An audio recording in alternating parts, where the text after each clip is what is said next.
All right, welcome to class one of Foundations of Human Design. As you can see here, little graphic. When you go in and check the recordings for the classes each week, you'll see this graphic with class one, class two, class three on it, so you know exactly what it is. And then the notes will be in there as well too. But I want to welcome you to Foundations Class 1. And what is human design, right? We went over that just a little bit ago, but it really is a science of differentiation. And again, you have all these notes as well too, so add to them, do what you want with them, make them all messy with your own wisdom, with your own knowledge. But it really is a synthesis of ancient modalities. It's the I Ching, which is a Chinese oracle system. It's one of the first. Some people say it's the oldest. Who really knows, right? There's different opinions, but we just know that it's old. Astrology, the Kabbalah, the Hindu chakra system, and with aspects also of our own biochemistry, genetic coding, and quantum mechanics. So it's really a synthesis of all of these things wrapped up into one. So human design here, I took this from mybodygraph.com in quotes here, but human design is a new system of self-knowledge. It differs fundamentally from anything else that exists in the world today. It is not built on belief or faith, but it is logical. It's just a system that offers you the opportunity to experiment with its mechanics and find out for yourself if it works. You are your own scientist, and your life is your laboratory. And that's really how you look at human design. The human being, I believe, likes to, because we've been programmed that, dogmatic belief systems are certain, and there's like a sense of safety within that. But don't, if there's one thing I've learned within this or anything else, if it feels like a should kind of thing, just, move away. It's okay to have your own opinion on things. It's okay to have your own beliefs about things, your own thoughts about things. Just because the collective group, within a human design group has a certain belief does not necessarily mean that it's correct. It's just that, it's kind of like that hive mind. So if anything that I've learned, it's human design really, it is about the science of differentiation.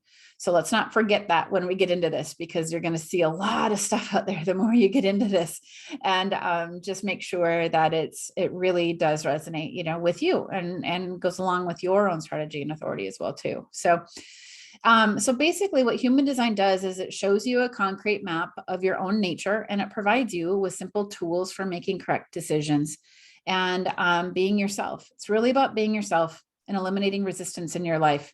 So like this said earlier, this is different than any other system that I've even, done so many different systems. I'm sure you all have too. There's so many personality type things, and they're all great. And I think that they all have their, value to it. Anything can be healing. I just put a post on that the other day.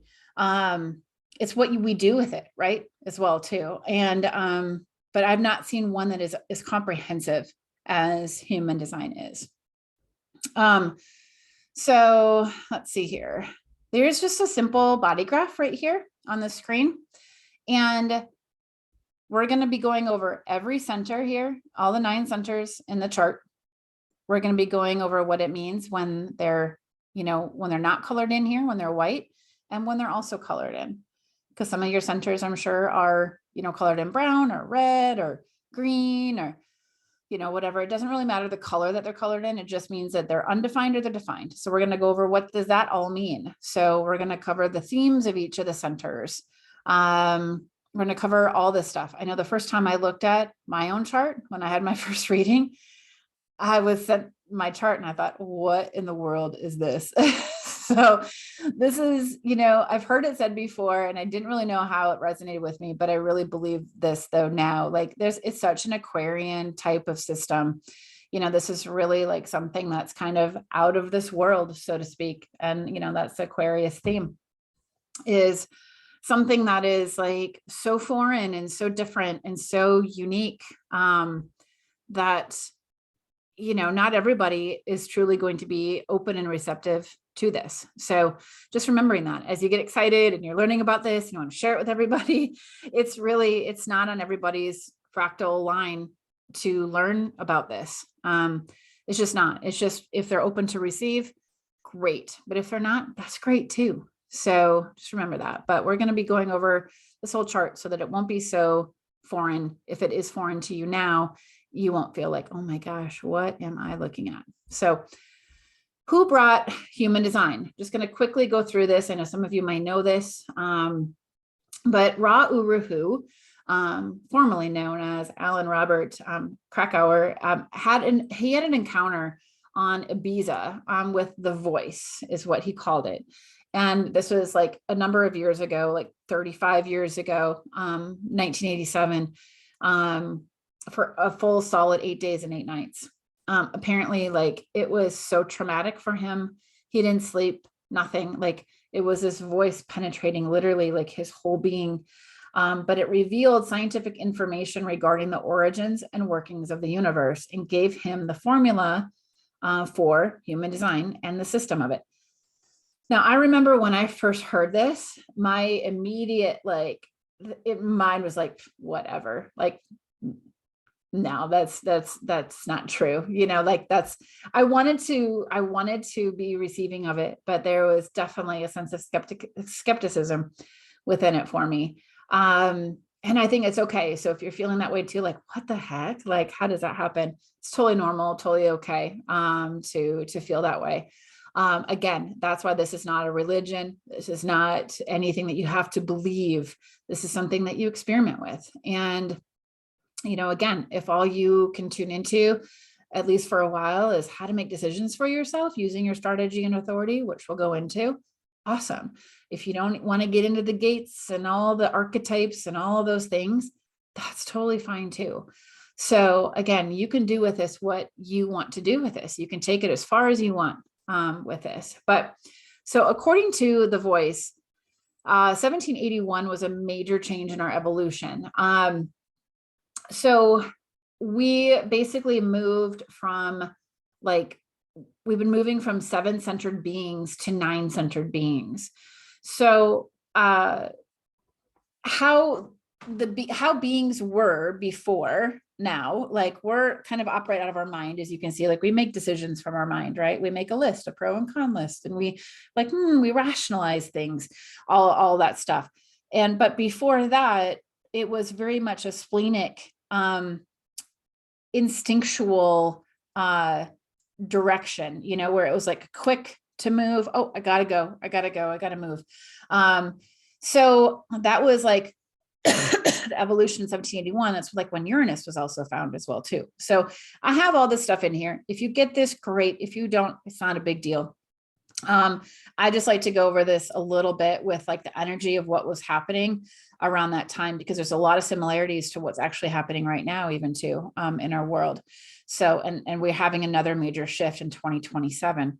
So we've moved from splenic beings, which we're going to go to the splenic center. So don't allow that to get you overwhelmed. We're moving from splenic, instinctual, quick fear-based beings to the mind, which is at the top of the chart, the second from the top, to spirit consciousness beings. The whole energetic backdrop of the entire planet is shifting. And even without, if you didn't know that, even without knowing that, you probably can see that in the world right now. So, but it did just that also in 1781.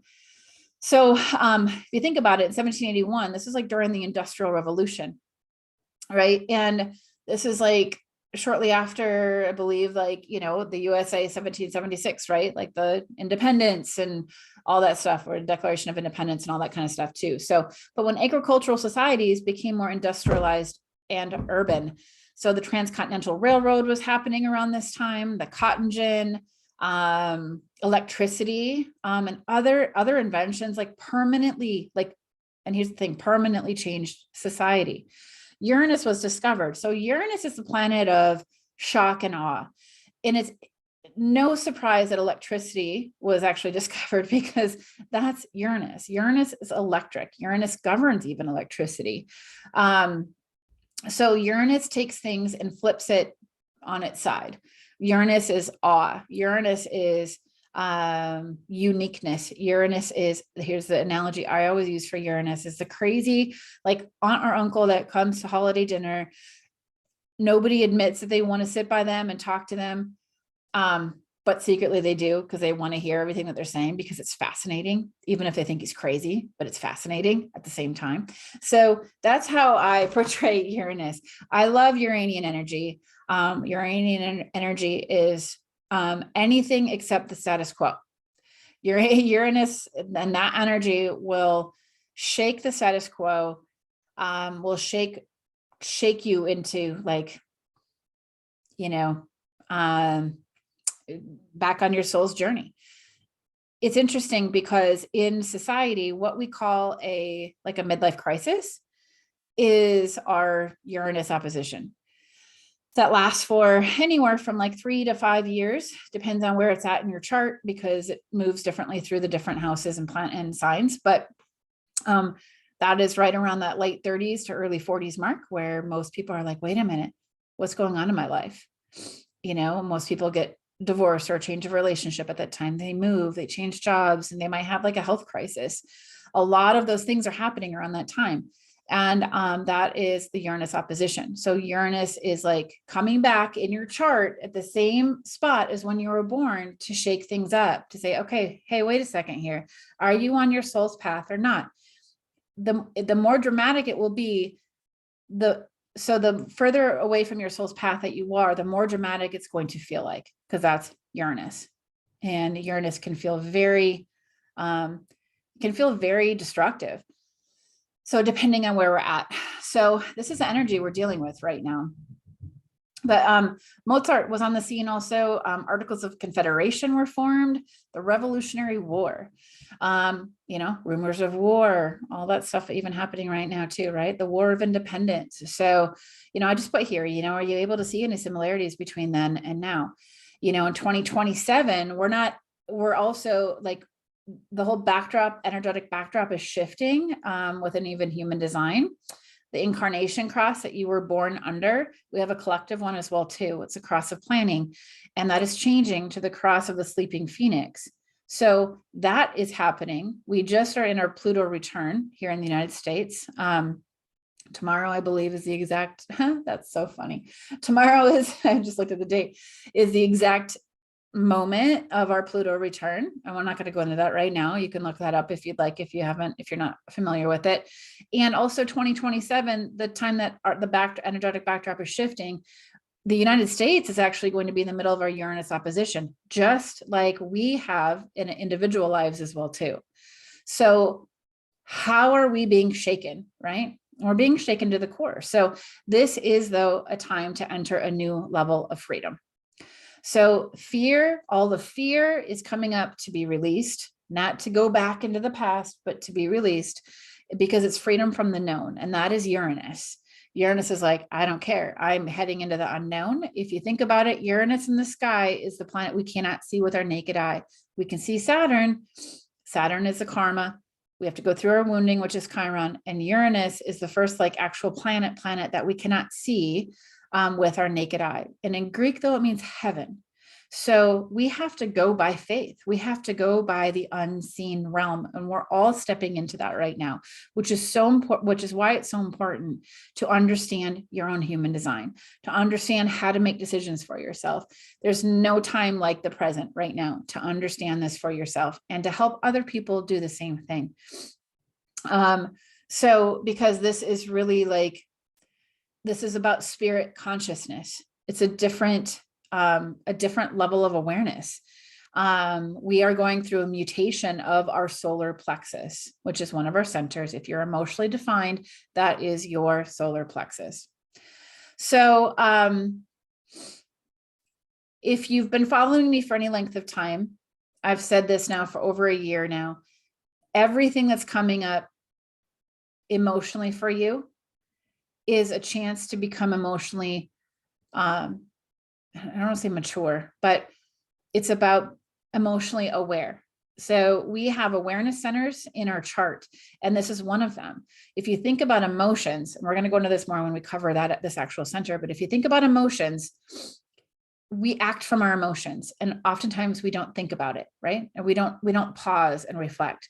We just go, oh my gosh, I'm mad, so I'm doing this, or I'm happy, so I'm going to do this, or I'm nervous, so I'm going to go do this, and so but oftentimes we're not even aware of it. So this is about bringing awareness to our emotions. So this whole process that we're in right now, this whole upheaval, has so much to be centered around our emotional state and being emotionally aware.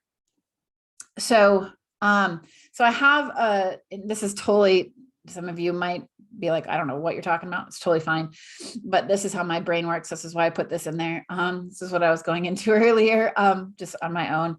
But, you can think about this. I missed this part too. Actually, this is not going to make sense if I don't go over this. So, the nodes, so we have nodes in our human design chart. We also have the nodes like North Node and South Node within astrology as well too. So the nodes shifted last December into Taurus and Scorpio, and they're in there for about 18 months roughly, and then they'll move again. But they're going to be in the same, I was doing research months ago into this, and I thought this is really fascinating because they're going to be in the same spot in January 1st of 2023, which is not that far off, right? The same degree as it was in 1781, which is when Uranus was found and all the stuff that I was telling you about. So my question is like, what cycle is ending and what cycle are we beginning? So the other thing that happened in 1781 is that we moved from the 7-centered being in human design to a 9-centered one. So, again, this is just a bonus thing. If you're fun, if you want to like go back in history, here's the thing, like sometimes the past gives us insight into the future, right? So, but oftentimes we forget our past, or it's, we don't remember it accurately or whatnot, whatever, for that, whatever reason. There's several reasons, but if you want, you can like go back in and figure out, like, if like every 35 to 37 years, the nodes make a return to where they were when anything was born, right? With you too. So your nodes will return. That's why, like right around that time frame too, not only do we have a Uranus opposition, but our nodal like return as well too. So it's like, hey, are you on your path? Let's go. If you're not, let's do this thing. There's like this, we're being initiated into following our soul's path around that age. So anyway, and then Uranus travels every 84 years around the full rotation around the sun.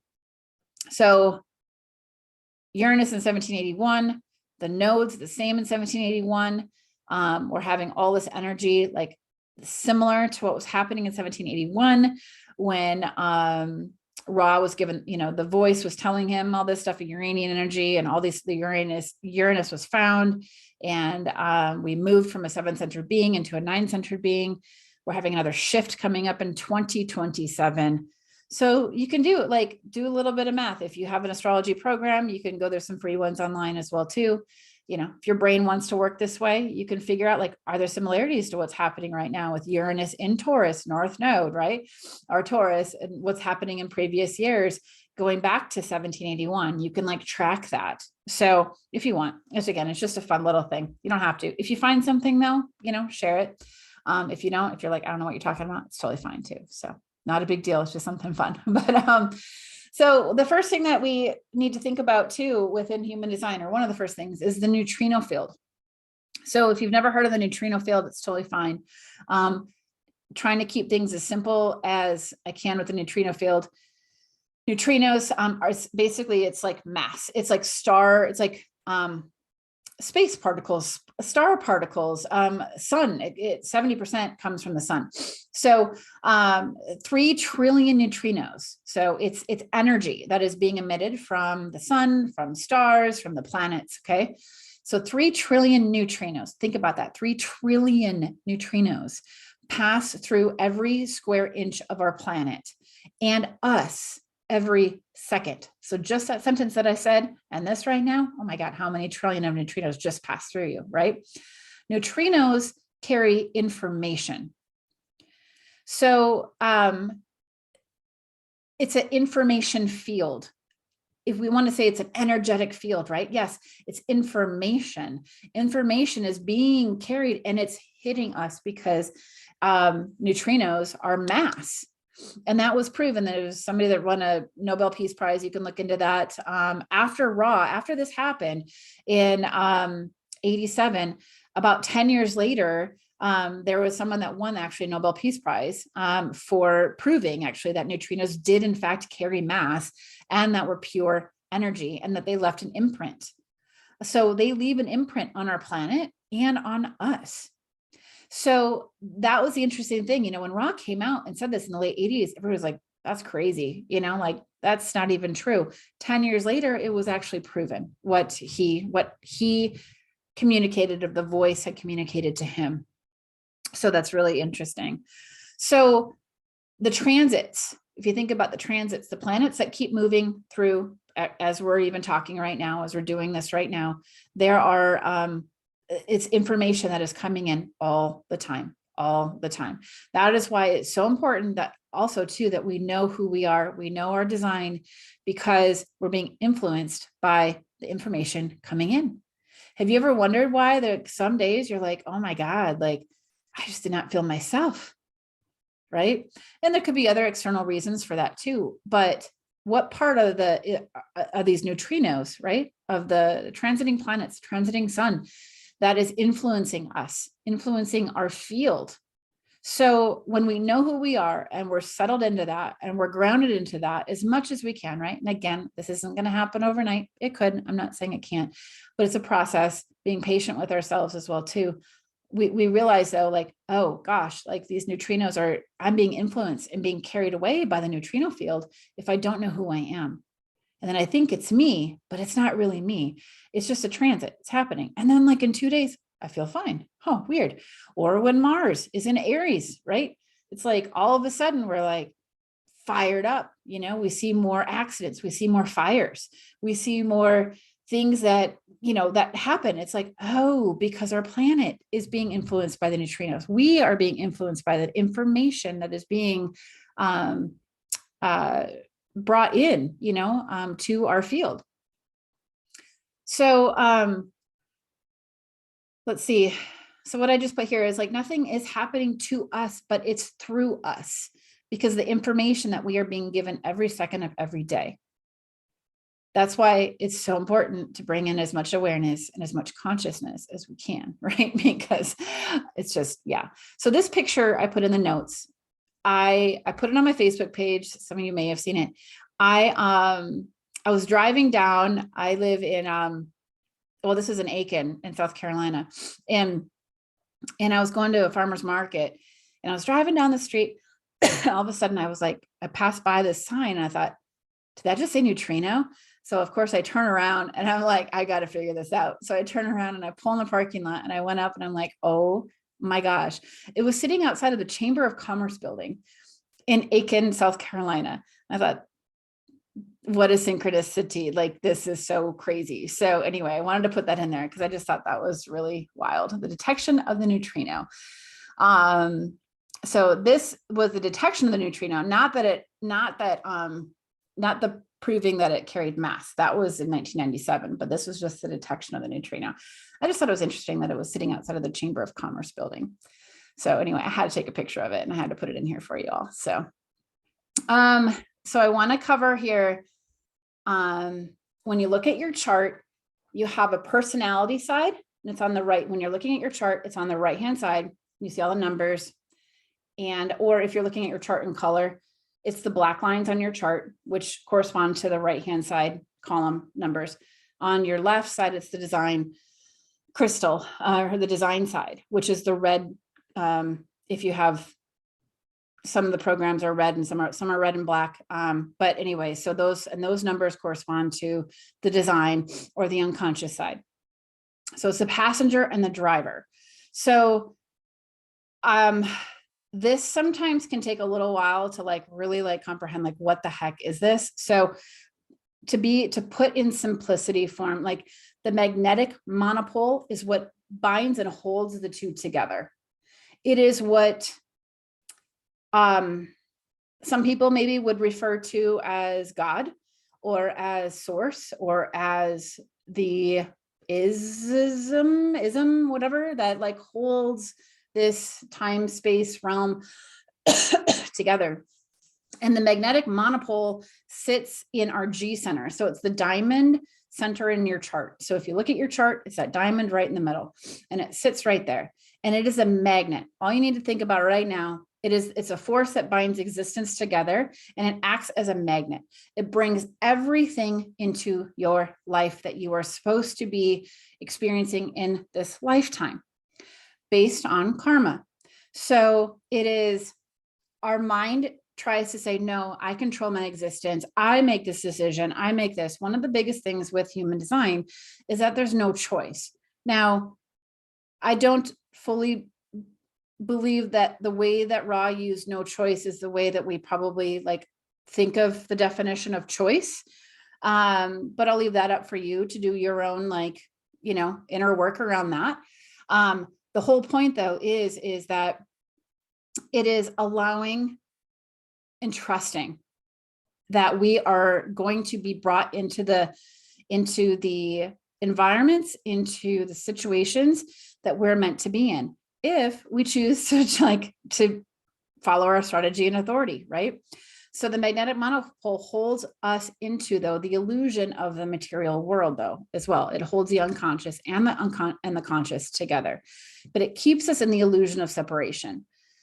So, you know, it's like I put here the example, it's like we're in a car, right? And a physical body, like it's like, is like the vehicle is like the observer. So the magnetic monopole is, you can think about it like as the driver, excuse me, and it drives us through time and space. So we're destined to meet certain people. We're destined to have certain experiences. Our mind, like I said, it thinks it's controlling it. So it tries to override it and tries to be like, oh, no, we're going to do this. And we're going to try to manipulate the situation. We're going to be like, out of fear, or out of, you know, all these other like belief systems that we're running, you know, underneath the surface. But what we're moving into in the spirit consciousness in 2027 is more of this surrendering into being the passenger and trusting that, you know, we're here to operate like what we see.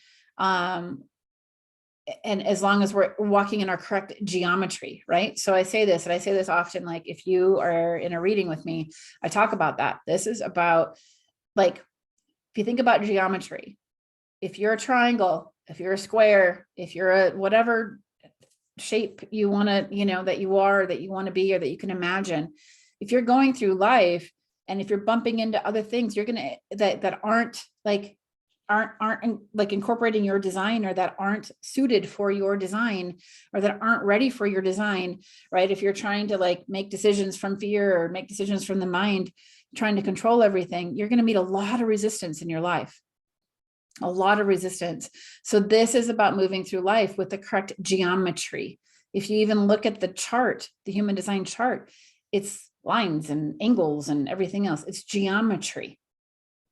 So if you think of even, I'm just going to drop this a little bit, you do with it what you want, angels, angles, even in astrology. So how much, that's a whole other topic right there. I'll just drop that though right now, and you can do with it what you want. But we're learning to respond to life and not react to life. And when we get into this mode of trusting, understanding what our strategy and authority is, and playing with that, experimenting with that, then we will know where we're supposed to go, where we're supposed to be, who we're supposed to be around, and when we're not. So I'm just going to let you read this since we're coming up to the hour mark here, but this is just, I took this from Genetic Matrix. This is one of the programs that I use. I use a couple different programs for my software that I have, but it's really interesting though. So I'll let you read through that for the notes. And yeah, I just put for the sake of simplicity right here. So, also, this is the mandala. So sometimes you'll see a human design chart like this as well too. So all this is remember earlier when I said it's a synthesis of like the I Ching and the Kabbalah and all this stuff. So this is what this is. If you see on the outside is the I Ching. And you can look up every day, if you want, what's the I Ching for the day, right? You can look that up online and you can read about that. It's an ancient, tool, again, of understanding the self and understanding the world. And then you have the gates here, which give way to the gates. The I Ching gives way to these gates. There's 64 different gates. And then the astrology is right here. These are the signs, the glyphs for the 12 signs of the zodiac. Okay. And again, the 64 hexagrams, of the I Ching. And this is also the 64 codons of our DNA as well, too. So that's the thing. If you think about this, we have 64 gates in our chart. There's 64 codons of our DNA. So we're awakening different parts of ourselves as we shine a light on these aspects of ourselves. So, and then the body graph is in the middle, right? There's nine centers or chakras, right? 36 channels. And then 64 gates, and the 36 channels is the Kabbalah. Or the Kabbalah, it's a tree, right, of life. So all the channels go through and they're communicating between the centers and whatnot. And there's this communication system between the chart, but this is what encompasses your whole chart. And then, there's more to it than this even, and we're not even going to cover all of this in this class because there's so much, but this is definitely a very nuanced system. So this just kind of goes over what I just said. In the Kabbalah, so the channels, it directs the flow of energy within it. So like Sandra said earlier too, that a lot of her chart was defined. So oftentimes if you see somebody's chart that has a lot of definition in it, like it's not common that you see all 9 centers filled. But if you do, that's a very powerful presence, and other people are probably going to be very intimidated if they're not in touch with their own power and their own source. They're going to be very intimidated, and they might have a really hard time in life just because of who they are and the power that they bring, and it's not them necessarily, it's how other people are responding to them and how they internalize that for themselves, right? So there's so many factors to this, but because the channels within the chart, which we're not even going to go into channels in this thing. If we want to do that, we can do that later. But just know that it directs the flow of energy, within the chart. And this is where the quantum comes in, because if you look at a channel on your chart, this is all I'm going to say about it. So if you look on the right-hand side of your chart, you'll see a 35 and a 36 between the throat and the solar plexus. If you see, what happens is one gate, say the 35 comes out of the throat, 36 comes out of the solar plexus, it makes a whole new channel. So 1 + 1 does not equal 2 anymore. It's a whole other energy. Or 3, it could equal 3 also, because there's like, one energy here, one energy here, and then a whole new energy is the channel. So this is the quantum realm as well that we get into, the deeper we go into this. So here comes time for the assignment. What I want you to do here this next week is, or for the next week's class, is to put your chart in the group with the hashtag foundations2. This is what it's going to be, because it's second foundations class. So hashtag foundations2 right here. And make sure that you also have your physical chart with you as well for the class. Just have that printed out so that you have that, just if nothing else, just make it aware, so you have it maybe by your computer or, in your journal or something like that. And I want you to start journaling. So whether it's a voice journal or a written journal, what is it like being you? Start really sitting with that, answering that question for yourself. What is it like being you? And you don't have to sit there and think about it. Get out there and live, and then go, ooh, what was that like? What was I feeling right there? What was coming up, for me right there? Maybe when that person said that, or that came on the TV, or that song came on, or whatever it is, right? Or my partner said that to me. What came up? So what is it like being you? And I know that can be a really big question. There's no right or wrong. This is just for your awareness. So start getting curious about yourself and just write it down. So when you're in a challenging situation, what are the thoughts that you're having? You know, what do you tend to do? What do you tend to think? What story do you go to? How do you generally react or respond to that? Right? Self-awareness is key to experimenting with human design. And, you know, another thing you could do too is ask others, make sure that you trust them as well, but gather information about yourself the way that a scientist would do an experiment in the lab, because this is about you. This is about understanding you, understanding you.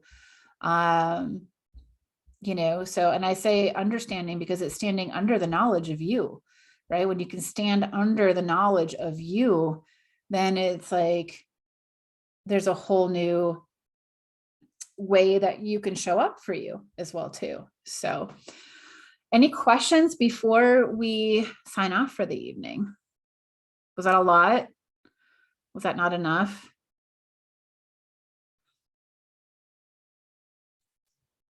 Anybody brave enough to share? Thanks, Sandra. It was a great intro, I think. It's hard to introduce this stuff. Like, there's so much, like when you were talking about the first time you saw your body graph, that didn't bother me. But when the first time I heard about the neutrino field, I was like, come on now, like, right? Like some of it's just, it's not, yeah, it's not even presented in a way that our, minds coming out of a Piscean age can wrap around. I thought that was a really good point, that this is very much an Aquarius tool. So anyway, I thought it was a great intro. You like touched on all the big pieces that I think like nice to hear it all at once. So thank you. Yeah, you're welcome. It's very Uranian, exactly what you're saying, Sandra, too. Like Uranus is like, what was that? Yeah. How do I even comprehend this? Like, what is this? And with Uranus, we just have to sit with it. It's sitting in the energy of Uranus, because it will bring us if we allow ourselves to sit in the newness of it all, because Uranus is new. It's something that's so odd and so unusual and so weird and out there. And even if you think using the words out there, it's out there beyond even our natural like vision. We can't even see it. It is out there. So it's something that we can't even it's such a trust factor. Like we have to just trust it. And it's not because it's a belief system or anything. It's trusting it by doing it. I mean, the more we trust, the more we experiment, the more we're like saying, okay, I'm trusting this more because I'm experimenting with it. I'm getting data on myself. I'm getting data of how did that person show up now in this, when I did this, when I made this decision for myself, right? When I communicated this from myself, how did that person, we're going to see how this is the thing with human design too. When we start to really understand ourselves, this is where the rubber meets the road, because we've lived our lives up until this point, kind of doing the best we can, right, with what we have. And now we have new things to work with and a new awareness and new understandings. And that means that some people that are in our lives, or some situations that in our lives, or some habits that we've carried on, whatever that is, you might find like, oh my gosh, I don't know if this is aligned for me anymore. And that's the hard thing. Scary in the beginning where you're like, oh crap. And I will say, in case it normalizes for anybody else, like I find myself going through moments where I like almost don't want to check in with my sacral or pay attention to the waves because you're like afraid of what you're going to find out, right? Like you get to a point where you can ignore it, I think. And I also, at the same time, find that I am repeatedly pleasantly surprised by the answer. Like it's so rare that I get an answer that I was like, oh, I wasn't expecting that. And it's not like, it's almost always, even if I wasn't expecting it, it's better than what I did expect. And that's the whole point, is that it's like leading you back to yourself, that's what I love about this system. So yeah, it really does. And it can come through making those hard decisions that do lead us back to ourselves at times, right? That can be fearful. Like you were saying, Sandra, it can feel like, oh my gosh, but right now, first class, let's not I don't want to scare anybody so too I much. know, right? Like just, I think my point is like, it is messy and you're going to go through an emotional and mental journey because that's how we're wired right now until you get to that place where you're like, oh yeah, my strategy and authority are for me and I can trust that. And then like talking about my own journey, I'm now at a place where like, it's a relief to have that tool in my toolbox, you know, to like Absolutely. not have to question and doubt so much. Absolutely. And, you know, the more we decondition ourselves, that's really what it is. And when we go through all the centers, you're going to learn Mhm, that, like the themes of each center, and go, oh my mhm, God, I do that all the time. Oh my gosh. Like, mhm. you know, and so it's like, I'll share a quote in the group. I'll butcher it if I say it now because I don't have it. It's a book I'm reading right now called The Deaf Phoenicians. And it's a it's wild, but it's really interesting. But there's a quote in that book that I was like, whoa, and it reminds me of this of human design as well too. And so I'll Mhm. put it in there. But yeah, this is really about stripping everything. Again, very Uranian. That's why, Yeah. you know, and everything we're going through right now too, right? We're being faced with all of these things that we're like, oh, I thought that was solid. Oh, I thought this was solid. Even in the collective, right? All these things, it's like, nope, coming down and, you know, crumbling down. So that is Uranus. And so this system is very Aquarian, very Uranian, and, you know, Uranus governs, you know, Aquarius. So it's all like, it's that. So it is, you know, the whole Bill and Ted's Excellent Adventure. It's like far out, you know, whatever it really is. It's like, it's such a Uranus statement. I know it's cheesy, but oh, nice. Kayla says her Venus is in Aquarius. So I love it. Yeah. Awesome. So yeah, it's gonna be a good ride, and it's gonna be a fun ride. And I thank you all for being here. And I do want to honor our time. Thank you for being on a little bit longer. And if you have any questions on any of the material as you go over it and go over the notes and start experimenting this week and journaling, please put it in the group. Or if it's something that you're like, no, this is kind of personal, feel free to email me or Facebook message me. And you're all on Facebook, correct? Like, okay, so I will invite you to the group tonight. And so just make sure that you accept the invitation. If you don't see it like tonight, and I know Yannicka, like you're like in a time change, so it might not be till morning till you get yours or whatever. But if you don't get it, I would say for sure by morning, email me or message me and just say, hey, I didn't get the invitation, and I can send it again. So because I'll get all those sent out tonight here before I go to bed. So but yeah, if there's nothing else, I will say until next time, and thank you for being here. Good night.